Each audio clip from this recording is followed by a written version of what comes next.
My name is Emma. I am 30 years old. I work in a school. I am a teacher. My job is to teach children and help them learn. I work long hours every day. Sometimes I stay late to check homework and prepare lessons. I love my job because I enjoy helping students grow and succeed. Before last year, I was alone. I had no boyfriend and lived by myself. My life was simple. I went to school, came back home, and rested. Sometimes I visited my parents. They live in a small town. I love them very much. Life was quiet and peaceful. Then one day, everything changed. A new teacher joined our school. His name was Daniel. He was 32 years old. He was tall, confident, and had a warm smile.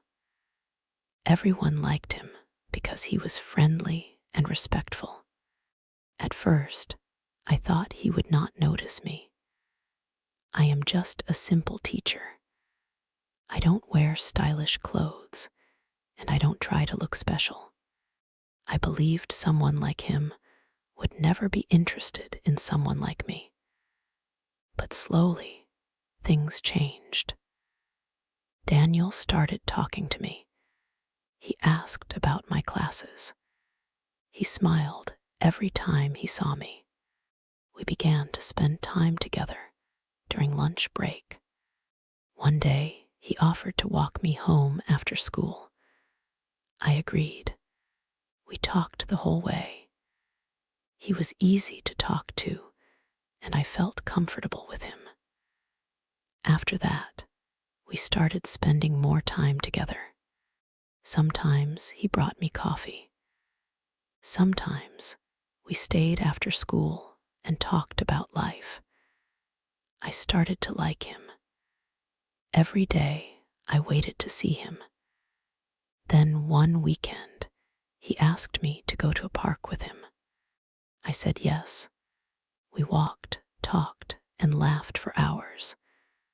I felt happy, very happy. I thought maybe he liked me too.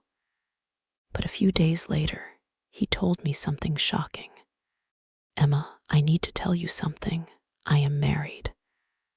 My heart stopped. I didn't expect that. He told me his wife's name was Olivia. They had been married for 4 years. He said they were not happy together anymore. He said they didn't understand each other. Then he looked at me and said, "You make me happy." I didn't know what to say. I liked him, but this was wrong. I felt confused and hurt. A few days later, something happened. I went to a shopping mall. While walking, I saw Daniel with a woman. She was beautiful, elegant, and confident. They were smiling and laughing together. They looked happy.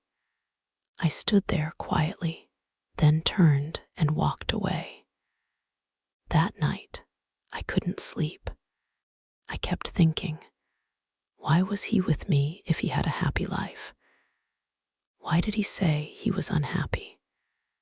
The next day, I saw him at school. He smiled, but I couldn't. "Daniel, we need to talk," I said. I told him everything. He said, "I'm not truly happy. With you, I feel peace." But I knew something was not right. I needed time to think. I talked to my best friend. She said, "You deserve someone who is only yours, not someone shared with another life." Her words stayed in my mind. After a few days, I met Daniel in a quiet place. I took a deep breath and said, "I care about you, but I can't continue like this. I don't want to be the reason someone's marriage breaks." He looked sad, but understood. we said goodbye. As I walked away, I felt pain, but also strength.